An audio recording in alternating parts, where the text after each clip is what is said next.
வணக்கம். Welcome to கதை திரட்டு audio books. இந்த வீடியோவில் நம்ம என்ன கதை கேட்க போகிறோம்னா, மாமனாரின் அரசியல் சிறுகதை. நம்ம சேனலை இது வரைக்கும் சப்ஸ்கிரைப் பண்ணாதவங்க சப்ஸ்கிரைப் பண்ணுங்கள். பக்கத்தில் இருக்கிற பெல் ஐகானை கிளிக் பண்ணி ஆளுங்கிற ஆப்ஷனை ப்ரெஸ் பண்ணுங்கள். ஸோ தட் நான் போடுற கதைகளை உடனுக்குடனே நீங்கள் கேட்கலாம். வாங்க கதைக்குள்ளே போகலாம். அரசிக்கார செஞ்சையா மாமனாரின் எதிரிகளில் ஒருவன். இத்தனைக்கும் அவன் மிக நல்ல அரிசிதான் கொடுத்து வந்தான். பெரும்பாலான அரசியல்வாதிகள் தூய்மையானவர்கள் அல்ல என்ற ஒரு கருத்து பரவலாகவும் பன்னெடுங்காலமாகவும் நிலவி வருவது போல அரசியல்வாதிகளும் நாணயமானவர்கள் அல்ல என்ற அபிப்பிராயம் மாமனாருக்கு. அவன் வந்ததையோ ஓரம் கட்டி நின்றதையோ துளியும் பாராதவர் மாதிரி மாமனார் பேப்பர் அல்லது நிருசிம்ஹ பிரியா படித்து கொண்டிருப்பார். காஃபி சாப்பிடுவார். நான் உள்ளே இருந்து வெளியில் வந்து, செஞ்சையா வந்திருக்கான் போல இருக்கு என்பேன். அவனுக்கு வியாபாரம் ஆகணும், வந்திருக்கான் என்று சொல்லிவிட்டு மறுபடி படிப்பது போல நடிப்பார். அவர் மனசு பூராவும் செஞ்சையாவுடன் என்ன டயலாக் அடிக்கலாம் என்பதிலேயே இருக்கும். 10 நிமிஷம் மௌன நாடகத்துக்கு பின் பேப்பரை கீழே இறக்கி அவனை பார்த்து, எங்கடா வந்த என்பார். செஞ்சையா மிகவும் நெளிந்து குழைந்து, அரிசி என்பான். நீ பின்ன புண்ணாக்கு வியாபாரமா பண்ற என்பார்.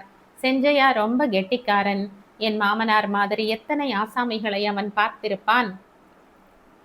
வியாபாரத்தை விட்டுடலாம்னு பார்க்குறான்பா என்பான். மாமனாரை அவன் அப்பா என்றுதான் அழைப்பான். அதை முதல்ல செய் என்பார் மாமனார். நாங்களும் நல்ல அரிசியா வேற யார்கிட்டையாவது வாங்கிக்குவோம்ல. அப்பா, என்னை என்ன வேணும்னா திட்டு, ஆனா என் அரிசியை குறை சொல்லாத என்பான் ரோஷத்தோடு.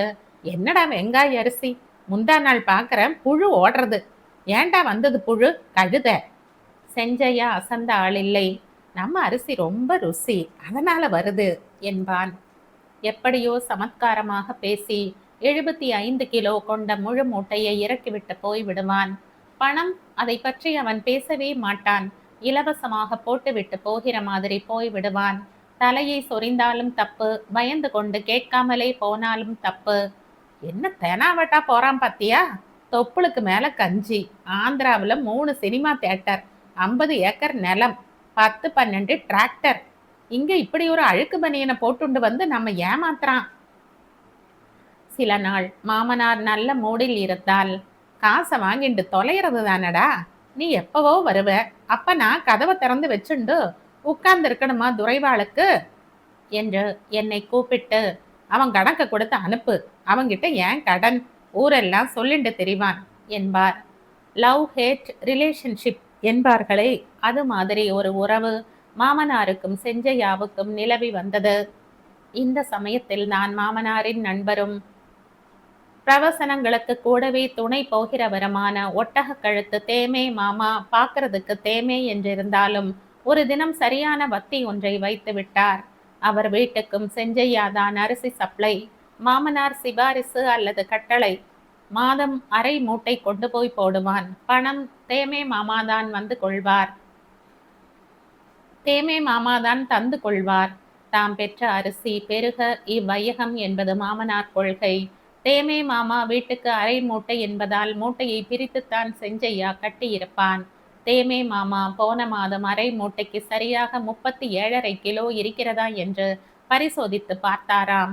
3 கிலோ குறைவாக இருந்ததை கண்டுபிடித்து வெகு காரியமாக மாமனாரிடம் தனது இன்வெஸ்டிகேட்டிவ் ரிப்போர்ட்டை சமர்ப்பித்து விட்டார்.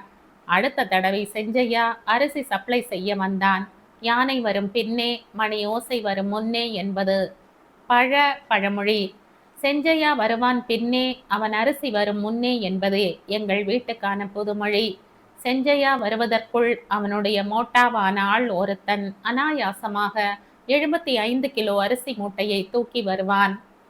சகலத்தையும் இடித்து தள்ளி கொண்டு புல்டோசர் முன்னேறுவது போல வழியில் இருக்கிற சைக்கிள், வாசல் கதவு, ஸ்கிரீன், கீழே துணி மடிக்கு பரப்பி இருக்கிற பாய், கீ, மேல் உள்ள துணிகள், நாற்காலி, டீபாய், ஃப்ளவர் வாஷ் ஆகியவற்றை மோதி மிதித்து தள்ளி கொண்டு ஹாலில் பிரவேசித்து மூட்டையை சமையலறையில் பெருமாள் பண்ணுகிற அலமாரிக்கு முன்னுள்ள அரிசி மணையின் மேல் இறக்கிவிட்டு தன் கடமை முடிந்தது என்று போய் விடுவான். டிபார்ட்மெண்ட் ஸ்டோர்ஸிலே டினாசரஸ் புகுந்தாப்ல அவன் வந்து போயா சென்றால் சமையல் ரூம் ஒரே களைபரம்தான். கீழே எல்லாம் அரிசி சிந்தி இருக்கும்.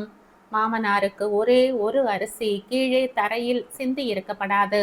லக்ஷ்மி வெளியேறுவது அரிசி மூட்டையில் உள்ள ஓட்டை வழியாகத்தான் என்பது அவரது அபிப்பிராயம்.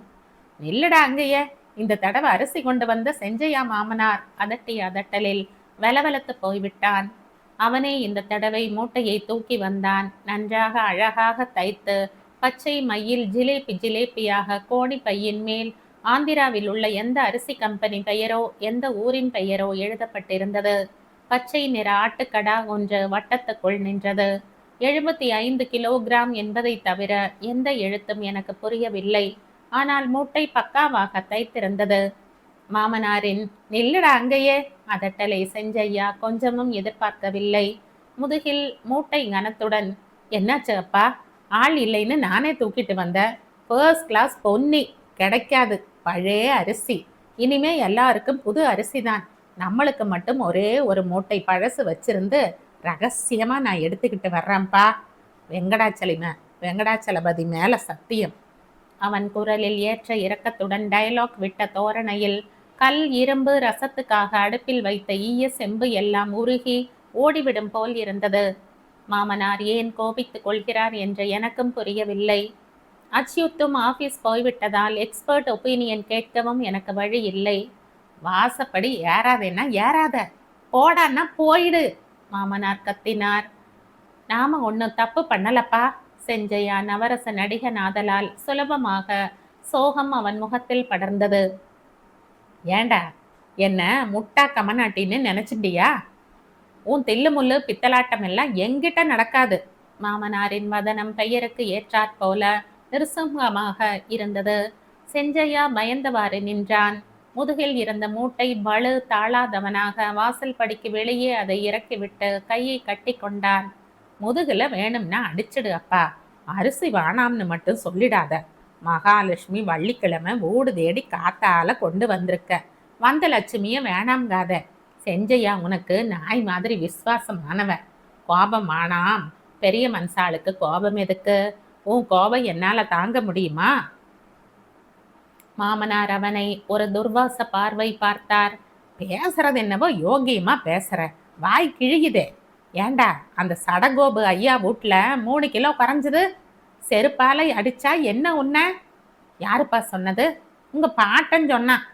அவர் யாரா? என் சிநேகிதர். அவர் தோப்பனார் யார் தெரியுமா உனக்கு? அகோபில மடம் ஸ்ரீ காரியத்துக்கு ஒன்று விட்ட சாட்சாத் சம்பந்தி. பார்க்க ஏதோ ஏழைப்பட்ட பாப்பான் மாதிரி அழுக்கு வேஷ்டியோட கருப்பா இருக்காருன்னு 3 கிலோ அரிசி ஏமாத்திட்டியாக்கும். அப்பா என்னப்பா சொல்ற? நடிக்காத. 3 கிலோ அரிசி உன் விலைப்படி 39 ரூபா. நீ 37 கிலோ போட்டேன்னு பேர் பண்ணி 34 கிலோ தான் போட்டிருக்க. 3 கிலோ என்னாச்சு? 39 ரூபா மோசம் பண்ணி இருக்க. கத்திவிட்டு ஜெயா என்ற ஒரு அதட்டல் போட்டார்.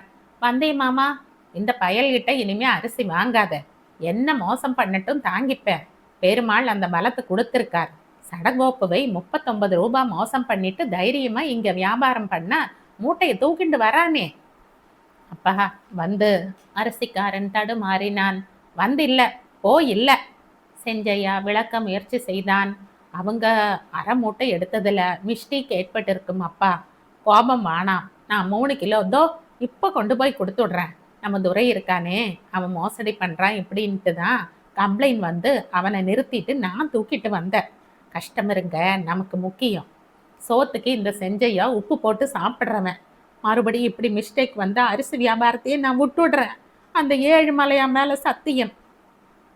மாமனார் கோபம் சற்று தணிந்தது. போதும்டா, ஆனா மூட்டை அப்படியே கடாசிட்டு போற வேலை இனிமே உதவாது. அளந்து காட்டிட்டு போ. செஞ்சையா மூட்டையை கூடத்தில் போட்டான். அளக்கிறேன். குறைவாச்சுன்னா நீ பைசா கொடுக்காதப்பா. ஃபேக்டரியில பேக் பண்ணி அப்படியே வருது. சீல் பார்த்தியா? நான் பார்க்க தேவையில்லை. எத்தனை சீல் வேணும்னா யார் வேணும்னா வைக்கலாம். என் மேலே பார்த்தியா? 12 சீல். என்கிட்ட சீல் பற்றி சொல்லாத. செஞ்சையா தடுமாறினான். தராசு இல்லையே. போய் சுவரில் முட்டிக்கோ. கத்தி இல்லாமல் ஏண்டா சவரம் பண்ண வந்த? போய் எடுத்துக்கிட்டு வா தராச. திருளக்கேணி போவணும். அதுக்கு அந்தண்ட சமுத்திர ஜலம் இருக்கு, விழுந்து சாவு. எனக்கு என்னாச்சு? உன் பித்தலாட்டம் வேணவே வேணாம். அப்பா, நான் குறுக்கிட்டு ஒரு யோசனை சொன்னேன். கிலோ என்கிறது 5 ஆழாக்கு தானே. நம்ம வீட்டு 5 ஆழாக்கு அருக்கஞ்சட்டியில் அளந்து போடட்டுமே, கணக்கு போட்டுக்கலாம். கால்குலேட்டர் கூட உங்க பிள்ளை வச்சுட்டு தான் போயிருக்கார். வேண்டாம் வேண்டாம், இவன் தலை தட்டி போடுவான் என்றார் மாமனார்.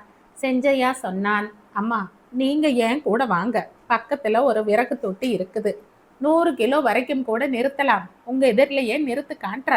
மூடிடா வாய. மாமனார் சீறினார். உன் மண்ணாங்கட்டி அரிசி எடையை பார்க்க ஏன் மாட்டு பொண்ணு வெயில்ல விறகு தொட்டிக்கு வரணுமோ? அவ யாருன்னு நினைச்ச? கடலூர் ரிட்டையர்டு டெபுட்டி கலெக்டரோட ஒரே பொண்ணு. டோலோத்சவம் பண்ணா 200 பேருக்கு சாதம் போடுவார். ரெட்டை சீர் பண்ணி அனுப்பி வச்சாரடா. வீட்டுல 9 பசு, தெருவுக்கே பாலை சும்மா ஊத்துவா. என்னவோ பாவம், குழந்தை இங்க வந்து மாட்டின்றது. எப்படிப்பா நான் அளக்கிறது என்றான் செஞ்சையா. மூட்டையை தூக்கிண்டு போயிட்டு எப்ப ராத்தல் கிடைக்கிறதோ அப்ப எடுத்துண்டு வா. அப்போதுதான் செஞ்சையாவின் கண்ணில் பீரோவுக்கு அடியில் சிறிது நீட்டி கொண்டிருந்த எடை மிஷின் தென்பட்டது. அது என்னங்கோ அப்பா, எடை மிஷினா என்றான். ஆமா, நீ இப்போ எடை பார்த்துக்கணுமா? நீ வேணையாச்சே, எடையே இருக்க மாட்ட. மிஷின்ல வச்சு எடை போட்டுடலாமே. ஒரு பெரிய பாத்திரம் கொண்டாங்க, அதுல அரிசியை கொட்டி என்றான் செஞ்சையா. அந்த கதையே வேணாம் என்று கராராக மறுத்தார் மாமனார். 75 கிலோ பிடிக்கிற அண்டா கெண்டாவெல்லாம் கிடையாது. இது வீடா கல்யாண சத்திரமா? 15 கிலோ பிடிக்கிறது இருந்தா கூட போதும். அப்போ பாத்திரத்தை எடை 5 தடவை வச்சு எடுத்தா அதுல 3 கிலோ தில்லுமுள்ளு பண்ணலாம்னு பாக்குறையோ? உனக்கு என் மேல ரொம்ப சந்தேகமா போச்சுப்பா. நீ எப்படி அளக்க சொல்றியோ அப்படியே அளக்கிற. ஒரு காரியம் பண்ணு என்றார் மாமனார். ஏமா ஜெயா, கொஞ்சம் இப்படி வா. இருக்கேன்பா என்றேன். எடை மிஷின்ல எத்தனை கிலோ வரைக்கும் மார்க் இருக்கு, கொஞ்சம் பாரு. பார்த்தேன். 125 கிலோ வரைக்கும் இருக்குப்பா. பேஷா போச்சு என்று மகிழ்ந்தார் மாமனார். இந்தா செஞ்சையா, உன் பருப்பு இனிமே வேகாது இந்த வீட்டுல. செஞ்சையா சிரிப்புடன், நாம் அரிசி தானே வியாபாரம் பண்றோம் என்றான். பேச்சுல குறைச்சல் இல்லை. இப்ப என்ன பண்ற? அரிசி மூட்டையை தூக்கி எடை மிஷின்ல சாமர்த்தியமா வை பார்க்கலாம் என்றார் மாமனார். மூட்டையை சிரமப்பட்டு தூக்கி எந்திரத்தின் மீது வைத்தான். ஆனால் எந்திரத்தின் மீது முழுக்க அமராமல் தரையில் பாதி தொட்டு கொண்டு அமர்ந்தது மூட்டை. ஜெயா, அந்த மனை பலகையை எடுத்துண்டு வா. உன் கல்யாண பலகைம்மா, பெரிய பீரோவுக்கு அடியில ஜோடியா வச்சனே. நான் போய் எடுத்து வந்தேன். பல ஹெக்டேர் பரப்புள்ள பிரம்மாண்டமான அகலத்துடன் கூடிய பெரிய பலகை, பித்தளை குமிழ்களும் அதுவுமா ஏக கனம். அதிலே யாருமே உட்கார்ந்ததில்லை. குதிரை கணக்காக உயரம். பலகைய மிஷின் மேல போடு. நான் போட முயன்றேன். நீ இருமா, அவன் செய்யட்டும். ஏண்டா, அம்மா செய்யறாங்க, நீ மேஸ்திரி மாதிரி பார்த்துட்டு இருக்கையே, மரியாதை தெரியாத கழுத. மாமனாரின் செல்ல அதட்டல். அவன் பலகையை வாங்கி எடை எந்திரத்தில் ஆள் நிற்கும் பகுதியில் வைத்தான். இப்போ தூக்கி வை உன் அரிசி மூட்டையை, வண்டவாளம் தெரிஞ்சிடும். வச்சுடட்டுமா? வையடா, பஞ்சாங்க பார்த்து சொல்லணுமா உனக்கு? கஷ்டப்பட்டு ஒரே தம் பிடித்து 75 கிலோ மூட்டையை தூக்கி பலகை மீது தொம் என்று வைத்தான். அடுத்த கணம் பட்டீல் என்ற மாபெரும் சத்தம், பலகை முறிந்த சத்தம், அப்புறம் என்னென்னவோ சில உலோக சத்தங்கள். எடை மிஷினின் மேற்பகுதி பிளாஸ்டிக் ஆதலால் அது நொறுங்கி உள்ளிருந்து சில ஸ்பிரிங்குகள் விர் விர் என்று வெளியே தெரித்து விழுந்தன. 980 ரூபாய் எடை மிஷின் நொறுங்கி தூளாகிவிட்டது. செயல் இழந்து எல்லோரும் நின்று கொண்டிருந்த போது தேமே மாமா உள்ளே வந்தார்.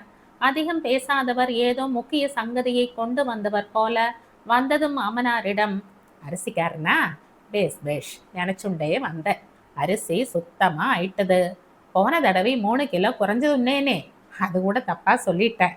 என் பொண்டாட்டி பக்கத்து வீட்டுக்கு 3 கிலோ கடன் கொடுத்திருந்தாளாம். இன்னைக்கு தான் ரிட்டர்ன் ஆச்சு, இப்பதான் சொல்றா என்றவர். மிஷினுக்கு என்னாச்சு, உடஞ்சிட்ட மாதிரி இருக்கே என்றார். மாமனாருக்கு செஞ்சையாவை பார்க்க முகம் இல்லை. எங்கும் முள கண்ணா, என்னப்பனே வாசுதேவா என்ற முனகலுடன் உள்ளே போய்விட்டார். சமையல் அறையில் செஞ்சையா அரிசி மூட்டையை தூக்கி பெருமாள் பண்ணுகிற அலமாரிக்கு எதிரே வைத்துவிட்டு, நான் வரம்மா, மிஷினு தான் வீணா போயிடுச்சு. இந்த வாட்டி அரிசிக்கு எனக்கு பணமே வேணாம்மா, என்னால தானே நஷ்டம், அப்பா மனசு கஷ்டப்படும் என்று சொல்லிவிட்டு புறப்பட்டான். இருக்க சொல்லு அவனை என்று அறைக்குள்ளே இருந்த மாமனாரின் சிம்ம கர்ஜனை வெளிப்பட்டது. நம்ம வீட்டு மிஷின் உடைஞ்சதுக்கு அவன் ஏன் நஷ்டப்படணும்? அரிசி ரூபாயை கொடுத்து மேல 10 ரூபாய் கொடுத்து அனுப்பு. பாவம் 2 தரம் தூக்கி தூக்கி வச்சு இறக்கினான். நல்ல மாமனார்களும் இருக்கிறார்கள், நல்ல அரிசிக்காரர்களும் இருக்கிறார்கள்.